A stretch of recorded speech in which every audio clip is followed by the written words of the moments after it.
Hello, ladies and gentlemen, and more of the Twitter files have been released. I'm still kind of looking for all of the Twitter files that I have.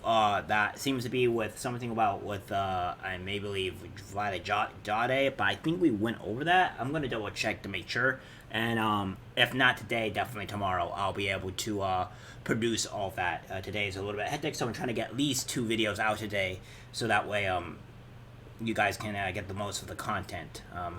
Yeah. So that being said, it seems to be the Twitter files that is the removal of Donald Trump, and this is part one. So right now we have a little bit people of pretty much kind of just going through this.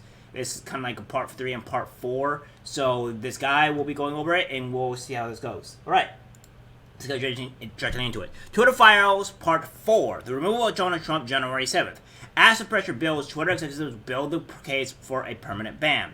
On January 7th, senior Twitter executives create justification to ban Trump, seek a change of policy for Trump alone, distinct from other political leaders, express no concern for the free speech or democracy implications of a ban. This Twitter Files is reported to the Iwood House. For those catching up, please see part 1 where, okay, so he's obviously going to go for the part 1 for these Twitter files, for part 2 and obviously part 4. So he's going to obviously be going this. For years, Twitter had resisted the calls to ban Trump, blocking a world leader from Twitter. It wrote in 2018 would hide important info and hamper necessary discussion around their words and actions. But after the events of January 6th, the internal and external pressure on Twitter, CEO Jack Rose, former First Lady Michelle Obama, tech journalists, which obviously they're not on Twitter apparently, and many others publicly call onto Twitter permanently ban Trump.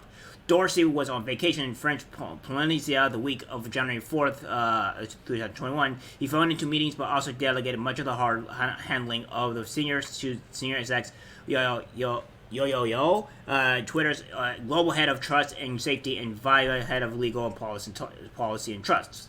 As context, it's important to understand that Twitter's staff and senior execs were overwhelmingly progressive. In 2018, 2020, and 2022, 96, 98, and 99% of the Twitter staff political donations went to Democrats. In 2017, both Roth tweeted that there were actual Nazis in the White House. In April 2022, Roth told a colleague that his goal is to drive change in the world, which is why he decided not to become an academic. So we'll have this here, which is based on 2017 and all this stuff. So all this stuff's going to add up, people. Don't worry. On January 7th, Jack emails employees saying Twitter needs to remain consistent in its policies, including the right of users to return to Twitter after a temporary suspension.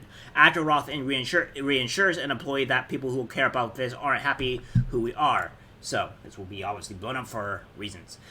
Jack's emails have been fine, but ultimately, I think people want to hear from Via or Dell or someone closer to the specifics of this who can reassure them that people who care about this are thinking deeply about these problems and aren't happy with where we are. A few engineers have reached out to me directly about it, and I'm chatting with them, but it's so clear that they just want to know that someone is doing something about this, and it's not that we're annoying issues here.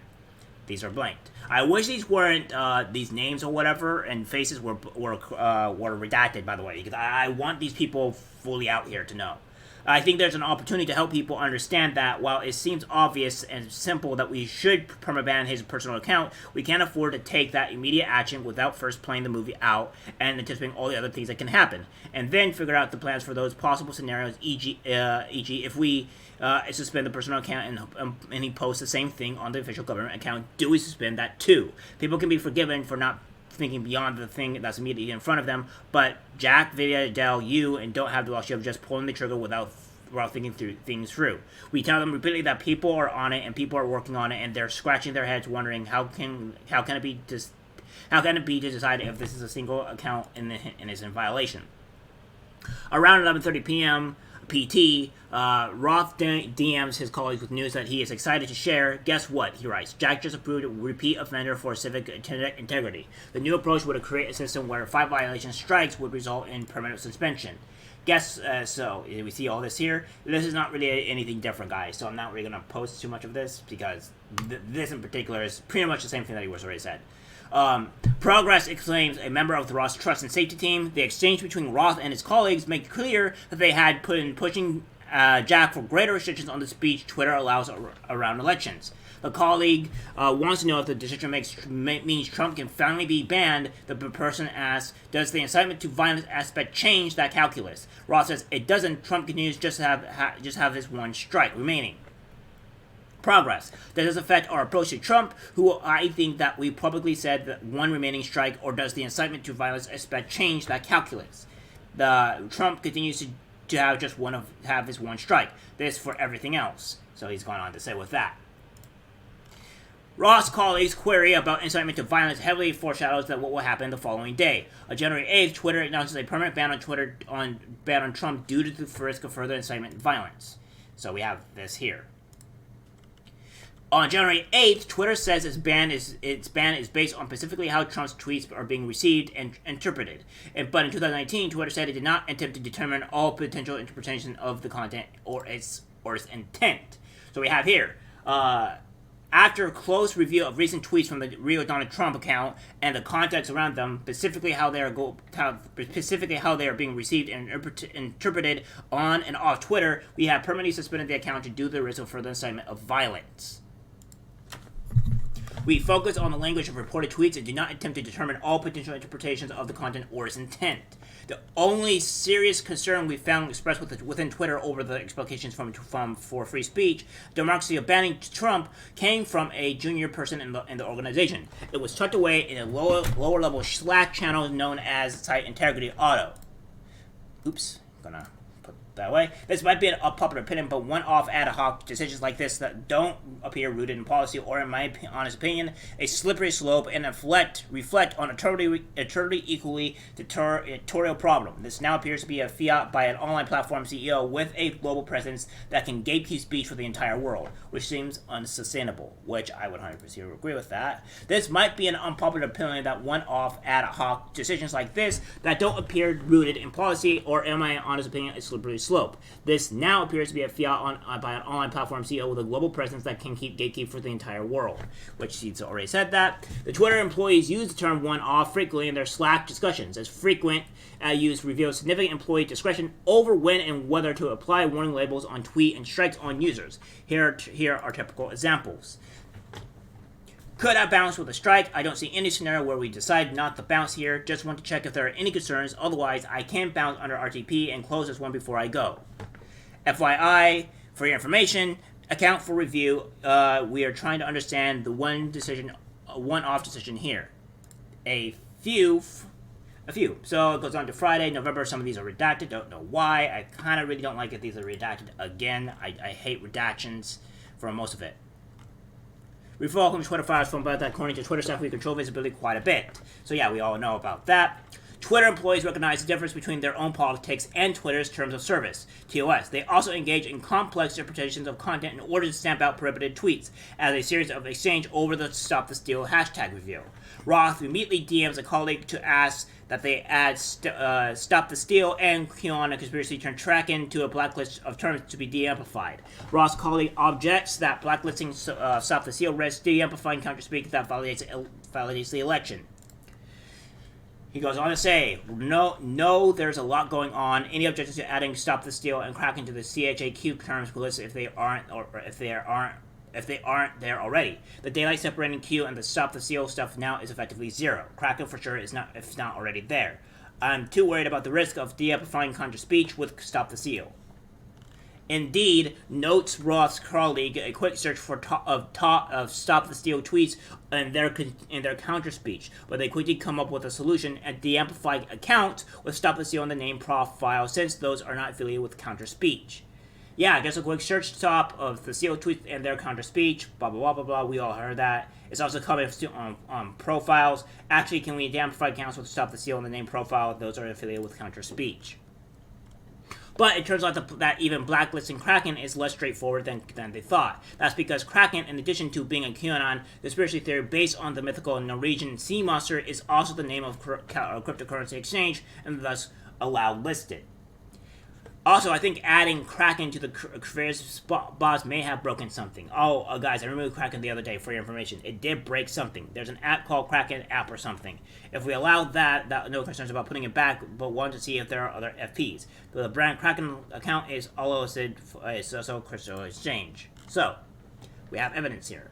Employees struggle with whether to punish users who share screenshots of Trump's deleted January 6 tweets. We should bounce these tweets with a strike given the screenshot violates the policy. They are criticizing Trump, so I am a bit hesitant with applying strike to this user. Oh, so that's what I mean. When they criticize Trump, they're hesitant to do stuff like this. But again, all to fit their narrative. This makes a lot of sense. F off, oh my god, even Twitter says it's inciting violence. These are the things and events that happen when sacred landslide election and victory is so incrementally and viciously stripped away from a great patriots who have been badly and unfairly treated for so long. Go home with love and in peace. Remember this day forever. Now, Democrats, people that believe that what Trump has said, this is when you were saying, oh, he incited violence. This is what Trump said. And he specifically said, go home with love and in peace. Remember this day forever. Love and peace. That's what he said. So stop being idiots. We should bounce these tweets with a strike given the screenshot violates the policy. They are commenting and criticizing Trump, so I'm a bit hesitant with applying strike to this user. Gotcha. What if a user dislikes Trump and objects to Twitter's censorship? The tweet still gets deleted, but since the intention is not to deny the election's result, no punishing strike is applied. If there are instances where the intent is unclear, please feel free to raise. I don't even like the man, but I'm not going to put up with Twitter tweeting opinions they don't like. And I'm in agreement of one of the words for commentary strike if the tweet is agreeing with the tweet's view. What if it's neutral, sharing opinion like Twitter violates Twitter policy, tweets only? I would agree with tweet delete only on agreeing with the policy. Can I get your opinion here? Would agree on a delete only in instances where the content is not shared with abusive intent. Thanks, everyone. There are instances where the intent is unclear. Please feel free to raise. Around noon, a confused senior executive in Everton Sales sends a DM to Roth. Sales executive Jack says that we will permanently suspend Trump if our policies are violated after a 12-hour account lock. What policies Jack is talking about? Roth, any policy violation. Hi, y'all. I have a question. Twitter safety thread, read POTUS, and Jack's email. Jack says we will permanently suspend if our policies are violated after a 12-hour account lock. What policies is Jack talking about? Is spreading misinformation, misinfo a violation like this past tweets about the election, or is it more about a tweet inciting violence? I'm asking because we are regretting tons of calls from violence following Facebook, Instagram decisions. Some clarity would be great. Thanks. Hey, JP, for external awareness, that would be any policy violation, not just limited to elections. But before sharing anything, please coordinate with on the comm side. Obviously, a ton of interest in our position on this. Want to ensure we stay aligned. What happens next is essential to understanding how Twitter justified banning Trump. Sales executive, we're dropping the public interest policy now. Roth 6 hours later. In this specific case, we're changing our public interest approach for his account.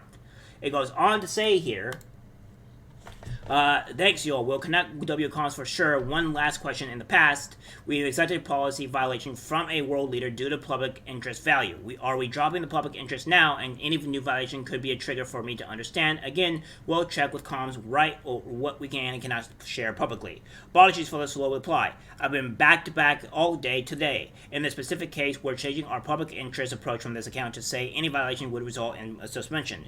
We aren't completely getting rid of the public interest approach, though we do have work planned on revisions H1 2021.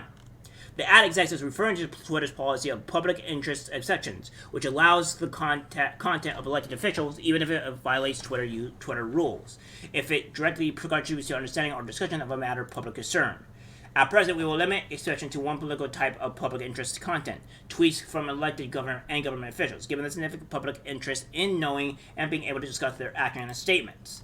Roth pushes for a permanent suspension of Representative Matt Gaetz, even though it doesn't quite fit anywhere. Duh. It's kind of a test for the rationale for banning Trump. I'm trying to talk Twitter's safety team info removing a subsidiary that incites violence. What's latest on Antifa claims anything brewing policy-wise? C is yelling for another room that we should just ban gays. Yes, FP and R are working on that. It doesn't quite fit anywhere. Duh, right. But I'm trying to talk to safety into treating it as an incitement. I think we'll get over the line from rumor as conspiracy that incites violence. Via is stretching okay with it. Around 2:30 comms, Roth say that they don't want to make a big deal of the Can-Am ban to the media because they fear if we push this, it looks where we're trying to offer up something in place for the thing everyone wants, meaning a Trump ban. We're good either way. We'll discuss, but I'm generally in the space of let's start taking action and not do a big comms push around this. We can explain why if we're asked, but worry if we push this, it looks like we're trying to offer up something in place of the thing everyone wants. And then Roth goes, yep. So, yeah, that's the huge case. We have more stuff as well for, I may believe, from Matt Taibbi here. It's pretty big. This is already a pretty long video as is, but this is only 25. I want to get this all done in one swoop, guys. So the video will be long, but it's kind of to explain a lot of things. So this is the thread of Twitter files, the removal of Donald Trump. The world knows much of the story of what happened between riots at the Capitol on January 6th and the removal of President Donald Trump. So what we're going to do here is that we're only going to go over the things that are not pretty much a recap. So, it goes on to say, what are your opinion on the decision to remove Trump that day? The internal communications at Twitter between January 6th and January 8th have clear historical import. Even Twitter's employees understood the moment. It was a landmark moment in the annual speech. Is this the first sitting head of state to ever be suspended? As soon as they finished banning Trump, Twitter execs started processing new power. They prepared to ban future presidents and White Houses, perhaps even Joe Biden. The new administration says no one exec. We will not be suspended by Twitter unless absolutely necessary. As stated in our on ban evasion policy, if it is clear that another account is being used for the purposes of evading a ban, it is also subject to suspension. For government accounts such as POTUS and White House, we will not suspend those accounts, but will take action to limit their use. However, these accounts will be transitioned over to the new administration in due course and will not be suspended by Twitter unless absolutely necessary to eliminate real-world harm. Twitter executives removed Trump in part of over one executive called the context surrounding actions by Trump and supporters. Over the course of the election and frankly last 4+ years, in the end, they looked at broad picture, but that approach can cut both ways.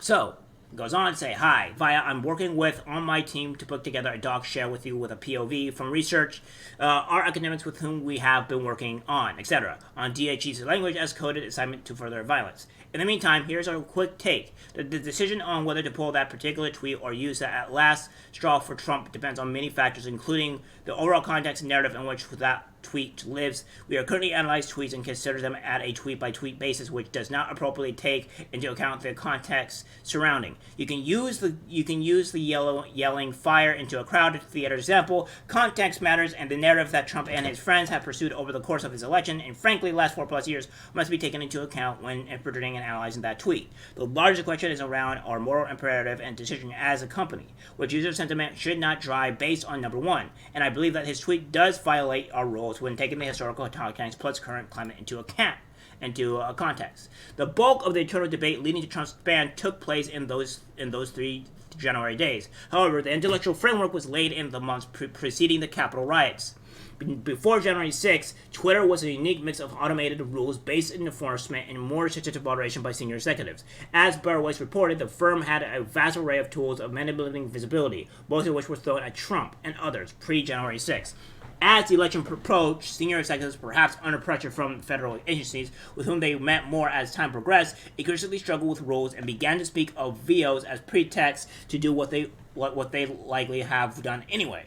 After January 6th, internal slacks are now show Twitter executives getting kicked out of intensified relationships with federal agencies. Here's Trust and Safety head Real Yoth lamenting a lack of general enough calendar descriptions to concealing his very interesting meeting partners. And it happens. I'm a big believer in calendar transparency, but I reached a certain point where my meetings became very interesting to people, and there weren't meetings names generic enough to cover. Very boring business meeting that definitely is not about Trump. Pretty much. Definitely not. Meeting with the FBI, I swear. So, these people, man. These initial reports are based on searches for docs linked to prominent executives, whose names are already public. They include Roth, former Trust and Policy Chief Violet Gade, and recently Plank walked Deputy General and Counsel and former top FBI lawyer Jim Baker. One in particular, Slack channel offers a unique window into evolving thinking of top officials in late 2020 to early 2021. On October 8th, 2020, executives opened a channel called US 2020 XFN Enforcement, through January 6th, this will be home for discussions about election-related removals, especially ones that involve high-profile accounts, often called VITs or very important tweeters. Hey everyone, starting tomorrow, November 15th, this channel will be used for the following reasons related to the US 2020 elections. Trends identified that require scaled investigations, high-profile accounts, escalations that potentially require P2 soft intervention, scalable solutions required, edge cases for XFN consultation, highlight tech issues, bugs, tools, outage, JIRA tickets. This is an enforcement channel between T and AMPS and TWS to help speed up our response related to election issues over the coming few weeks. GET will start providing a handover starting APAC shift tomorrow.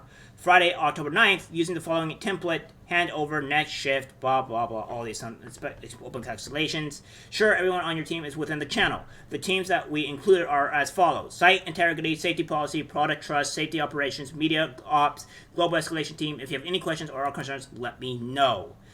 There was at least some tension between safety operations, a large department whose staffers use more rules-based process for addressing issues like porn, scams, and threats, and a smaller, more powerful cadre of senior policy executives like Roth and Gade. The latter group were high-speed Supreme Court of moderation, leashing content rulings on the fly, often in minutes and based on guesses. Gut calls, even Google searches, even in case involving the president. From Donald Trump himself, breaking news: 50,000 Ohio voters getting wrong absentee ballots. Out of control. A rigged election. The people go on and say a rigged election would be enough to be in violation, right? This is by Joel Roth. If the claim of fact were inaccurate, yes. So we have all these here, but it looks like that's true. So during this time, executives were also clearly liaising with federal enforcement with an intelligence agency about moderation of election-related content. While we're still at the start of reviewing the Twitter files, we're finding out more about these interactions every day. Policy Director Nick Pickles, wow, his name is really Pickles, I feel sorry for him, is asked if they should say Twitter detects misinfo through ML, human review, and partnerships with outside experts. The employees asked, I know that's been a slippery process, not sure if you want our public explanation to hang on that. Pickles quickly asked if they could just say partnerships. After a pause, he says, sure, that we describe FBI DHS as experts. Well, I will go over all of this with the guy. Pickles, are you comfortable with marketing talking about misinfo by saying that we detect it through ML, human review, and partnerships with outside experts? I know it's been a slippery process, so not sure if you want our public explanation to hang on that or not. Here we just say partnerships.